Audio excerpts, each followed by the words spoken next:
حسنا کی محفل دنیا کے لیے تکریمی ہے، یہ اسوہ حسنا کی محفل دنیا کے لیے تکریمی ہے، یہ اہل وفا کی دنیا ہے، ہر چیز یہاں تنظیمی ہے، ہر لب پہ عقیدت کا نغمہ، ہر آنکھ یہاں تعظیمی ہے، تہذیب کا قائد کوئی نہیں ہے، شمس الدین عظیمی ہے۔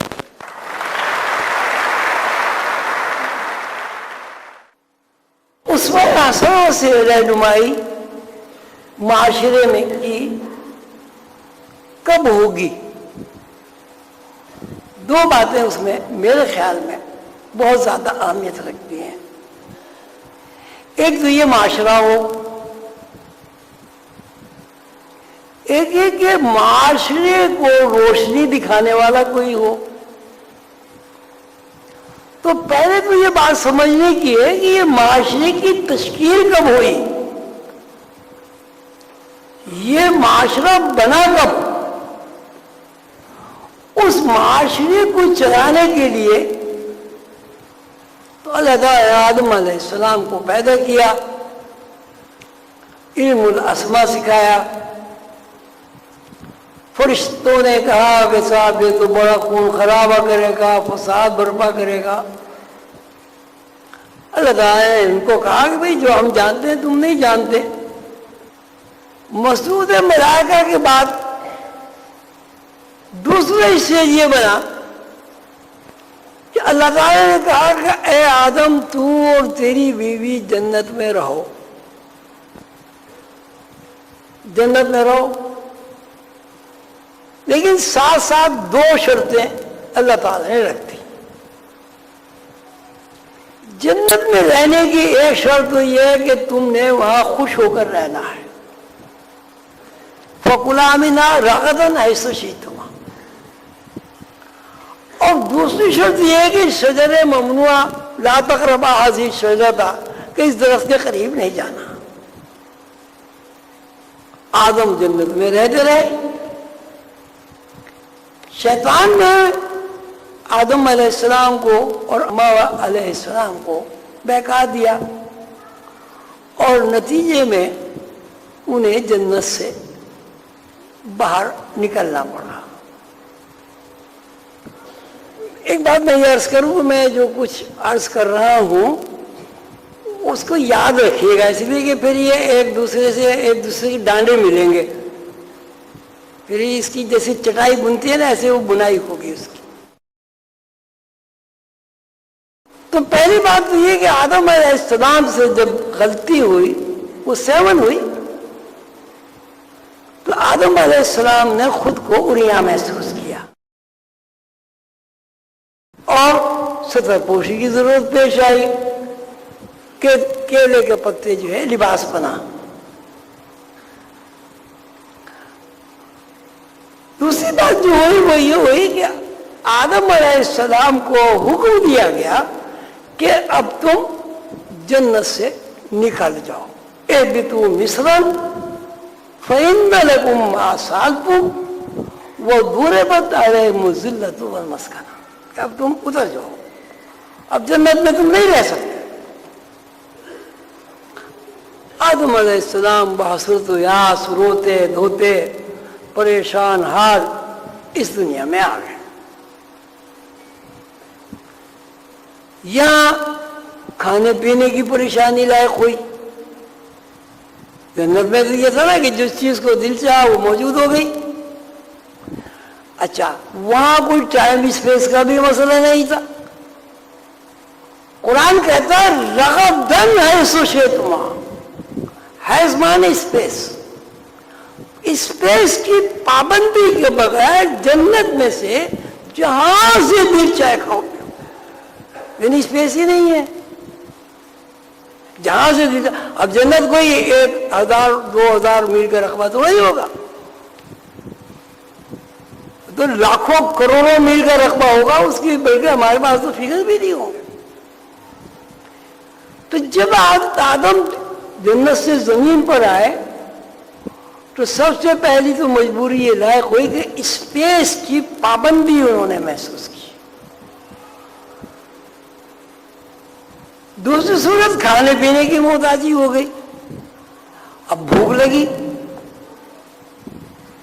اب بھوک میں انہوں نے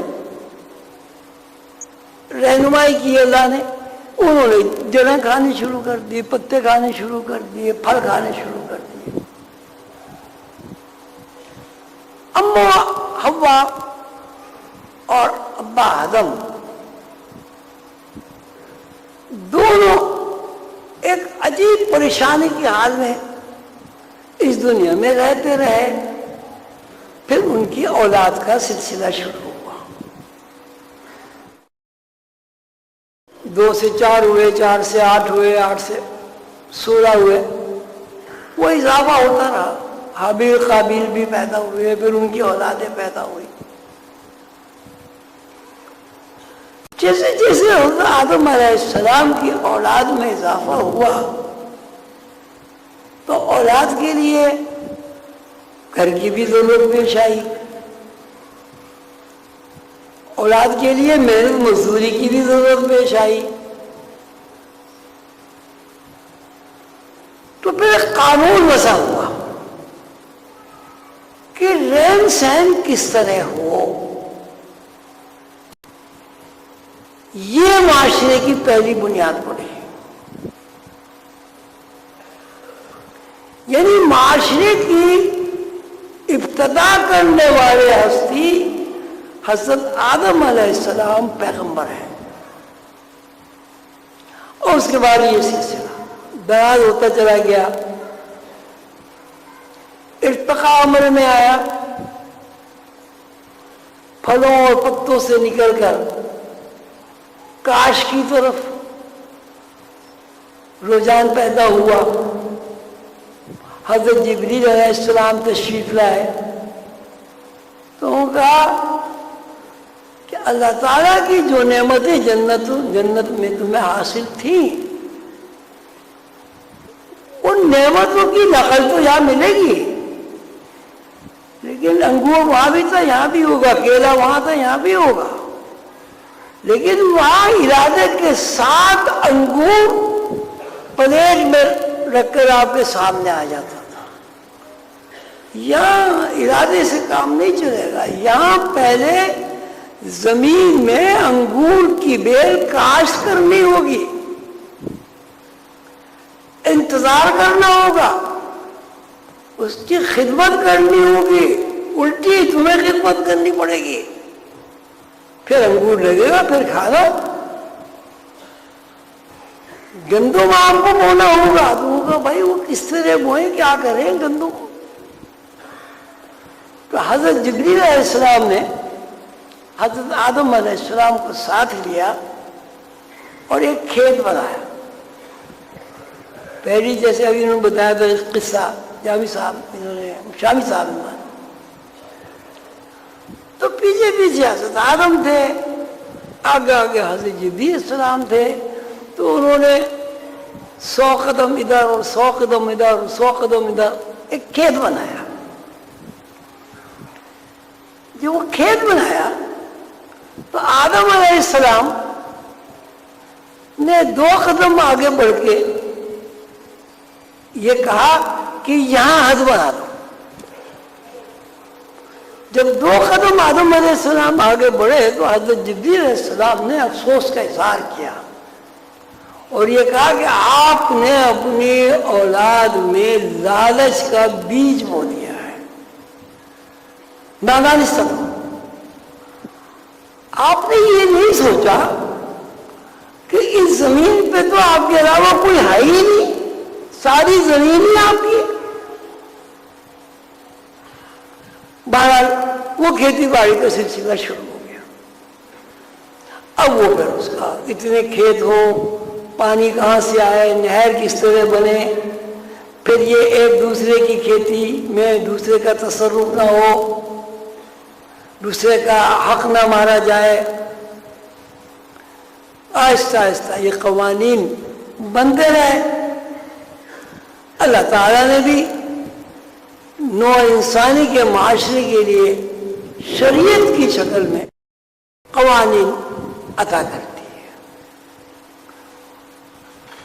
کہ کوئی کسی کا مال نہیں کھائے گا، کوئی کسی کی چوری نہیں کرے گا، کوئی کسی کے حق پر غاصبانہ قبضہ نہیں کرے گا، کوئی آپس میں ایک دوسرے کو قتل نہیں کرے گا، وغیرہ وغیرہ وغیرہ۔ یہ معاشرے کی تشکیل شروع ہو گئی۔ پھر حضرت آدم علیہ السلام کے بعد مسلسل نوع انسانی میں سے ہی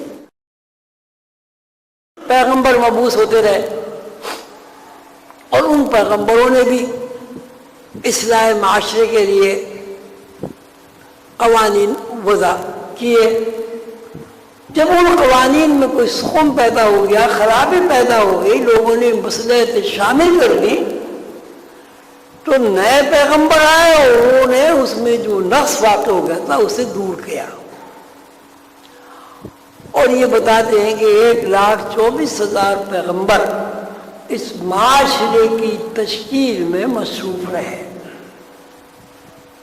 بالآخر سیدنا حضور صلی اللہ علیہ وسلم تشریف لے آئے۔ ساتھ ساتھ آپ یہ بات ذہن میں رکھیے گا کہ جتنے بھی پیغمبران کرام علیہم السلام تشریف لائے، سب نے رسول اللہ صلی اللہ علیہ وسلم کے آنے کی پیشگوئی کی۔ ایک نجات دہندہ آئے گا، ایک نجات دہندہ آئے گا۔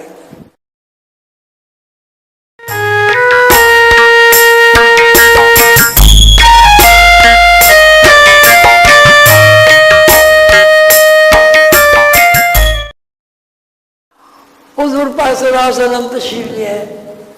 اس وقت یہودی شریعت اور عیسائی شریعت نافذ تھی،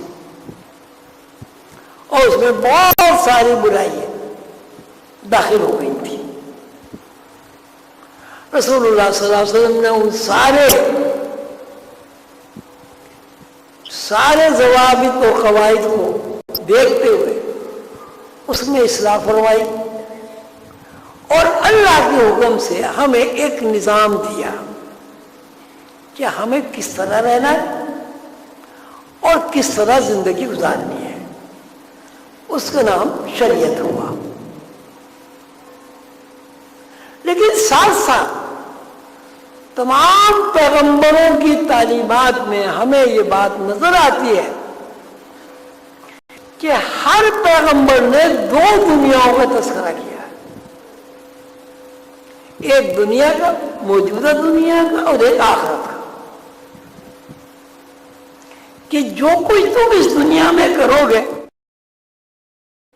ان اعمال کے نتیجے میں تمہیں جزا ملے گی، اور ان اعمال کے نتیجے میں تم سزا کے بھی مستحق ٹھہرائے جاؤ گے۔ ساتھ ساتھ ہر پیغمبر نے موت و حیات کا تذکرہ کیا۔ یخرج الحی من المیت و یخرج المیت من الحی،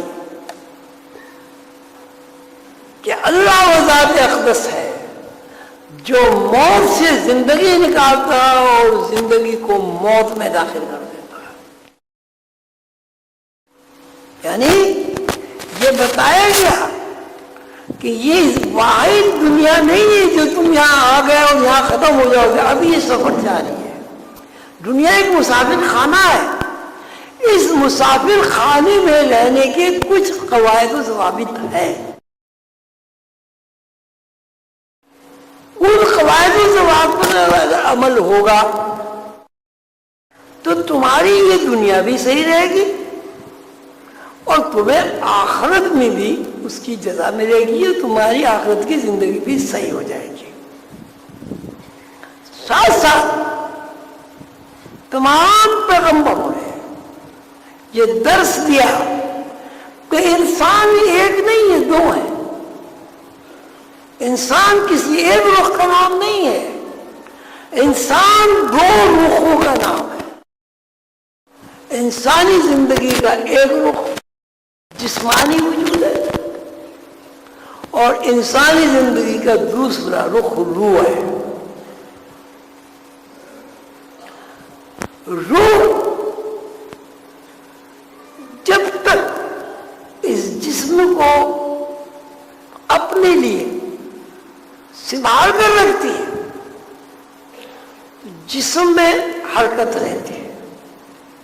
روح جب اس زندگی سے رشتہ توڑ لیتی ہے تو جسمانی وجود مٹی بن جاتا ہے، خاک کے ذرات میں تبدیل ہو جاتا ہے، کوئی حیثیت اس کی باقی نہیں رہتی.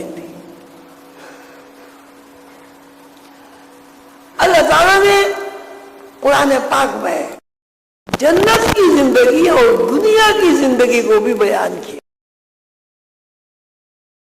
جنت میں لوگ خوش رہیں گے،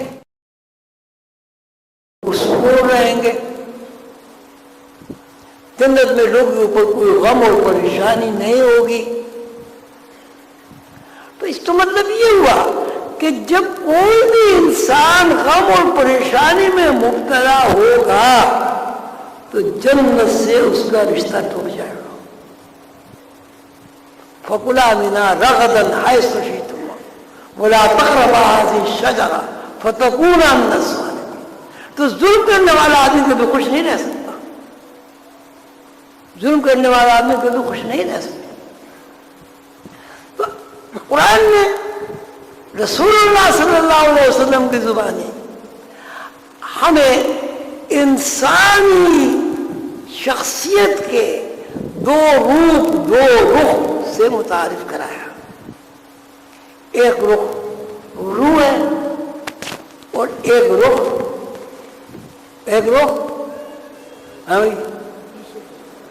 زور سے بولو، ایک رخ روح ہے. کیا ہے؟ جسم کب حرکت کرتا ہے؟ زور سے بولو ذرا ذرا. اچھا، اگر روح جسم کو چھوڑ دے ہیں، اگر روح جسم کو چھوڑ دے، اگر کسی ماں کے اندر سے روح نکل جائے وہ بچہ پیدا کر سکتی ہے. کسی مرد کے اندر سے روح نکل جائے وہ شادی کر سکتا ہے. اگر کسی تنومند پہلوان کے اندر سے روح نکل جائے وہ کشتی لڑ سکتا ہے. جامع صاحب سے معذرت کے ساتھ اگر کسی ٹیچر کے اندر سے روح نکل جائے وہ طلباء کو پڑھا سکتا ہے. کیوں جامع صاحب؟ اگر کسی سائنٹسٹ کے اندر سے روح نکل جائے وہ ایٹم بم بنا سکتا ہے، میزائل بنا سکتا ہے. اگر کسی مملکت کے صدر کے اندر سے روح نکل جائے وہ ملک کو سنبھال سکتا ہے. اگر کسی فوجی کے اندر سے روح نکل جائے وہ بندوق چلا سکتا ہے. اگر ایک بھوکے آدمی کے اندر سے روح نکل جائے وہ روٹی کھا سکتا ہے. ایک پیاسا آدمی مر گیا، روح نکل گئی، آپ اس کے حلق کے اندر کسی بھی صورت سے پانی کے 10 قطرے انڈیل سکتے ہیں.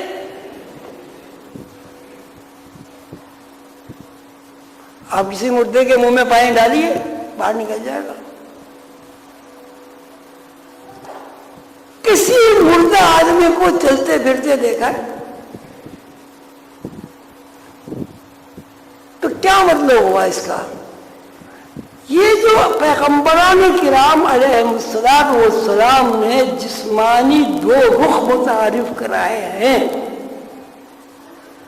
تو ان دو رخوں میں اصلی رخ کون ہے؟ اصلی رخ. اور پھر یہ جسم کیا ہوا بھائی اگر اصلی رخ روح ہے تو؟ حضور قلندر بابا اولیاء رحمۃ اللہ علیہ نے لوح قلم میں اس کی مثال اس طرح بیان فرمائی ہے کہ تم اپنے جسم پر ایک لباس پہنتے ہو، قمیص شلوار کوٹ پتلون شیروانی کچھ بھی اس کا نام رکھ لیں. اگر اس جسم کو آپ ہلائیں تو لباس ہلے گا، لیکن اگر اس جسم کے اوپر سے وہ لباس اتار کر آپ کھوٹی پہ لٹکا دیں، چارپائی پہ لٹا دیں، فرش پر رکھ دیں، اس میں حرکت ہوگی؟ کیوں نہیں ہوگی حرکت؟ کیوں حرکت نہیں ہوگی بھائی؟ حرکت اس لیے نہیں ہوگی کہ اس لباس کی حرکت تابع ہے جسم کے. جب روح جسم کو چھوڑ دیتی ہے تو اس جسم کی حیثیت ایک لباس کی ہو جاتی ہے جو جسم کے اوپر نہیں ہے. اور جب تک جسم کے اوپر لباس ہے، میں ہاتھ ہلاؤں گا ہستی نہیں لگی. تو جتنے بھی مذاہب آئے، جتنے بھی صحیفے نازل ہوئے، جتنی بھی آسمانی کتابیں اللہ تعالی نے نازل فرمائی، اور آخری کتاب قرآن کریم میں انسانی زندگی کا جو مقصد بیان کیا گیا ہے وہ یہ ہے کہ انسان اس لیے تخلیق کیا گیا ہے کہ اس کا مقصد یہ ہے کہ وہ اللہ کو اور اپنے خالق کو پہچان لے. آپ کب پہچانیں گے؟ مثلا میں آپ کو پہچانوں، آپ مجھے پہچان رہے ہیں، میرے اندر سے روح نکل گئی، میں آپ کو پہچانوں گا. کیوں بھائی؟ غور کرو ذرا. اب میں بیٹھا ہوا ہوں نا، میرے اندر سے ایک دم روح نکل جائے، میں مردہ ہو جاؤں، آپ کو پہچانوں گا؟ تو اس کا مطلب ہے کہ پہچاننے کا وصف جسم انسانی کا نہیں ہے، پہچاننے کا وصف جو ہے وہ روح کا ہے. اور روح کے بارے میں اللہ تعالیٰ قرآن پاک میں ارشاد فرما چکے ہیں، الستو بربکم، کہ میں تمہارا رب ہوں. اب روحوں نے کہا قالوا بلا، جی ہاں آپ ہمارے رب ہیں. اس کا کیا مطلب ہوا؟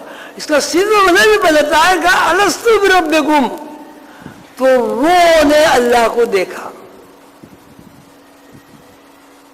اللہ کو پہچانا اور اللہ کی ربوبیت کا اقرار کیا. یہاں بھی صورت حال ہے. پھر آپ آ جائیے، پہچاننا کب ممکن ہے؟ کب ممکن ہے بھائی؟ جب روح اندر ہو. پڑھنا کب ممکن ہے؟ پڑھانا کب ممکن ہے؟ شامی صاحب اخبار نکالنا کب ممکن ہے؟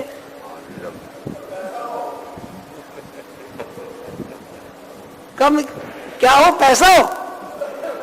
ایک مردے آدمی نے پیسے کا کیا کرنا ہے؟ کیا کرے گا بولے بھائی؟ پیسہ بھی جب ہی کام آتا ہے جب روح اندر موجود ہو.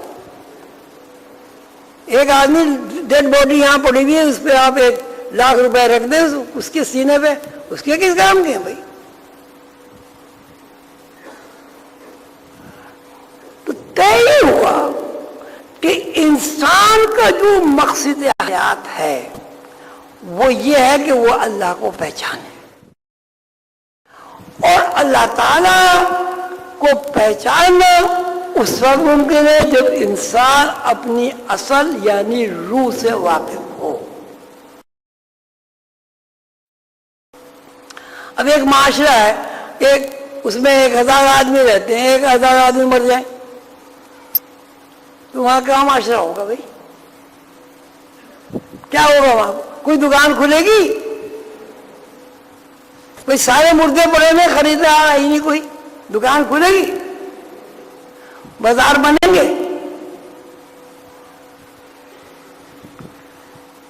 اولیاء اللہ کی تعلیمات اور انبیاء کرام علیہ السلام کی تعلیمات یہ ہے کہ انسان کو اس لیے پیدا کیا ہے، وما خلقت الجن والانس الا لیعبدون، اس لیے پیدا کیا ہے کہ اللہ کو پہچانے، اپنے خالق کو پہچانے.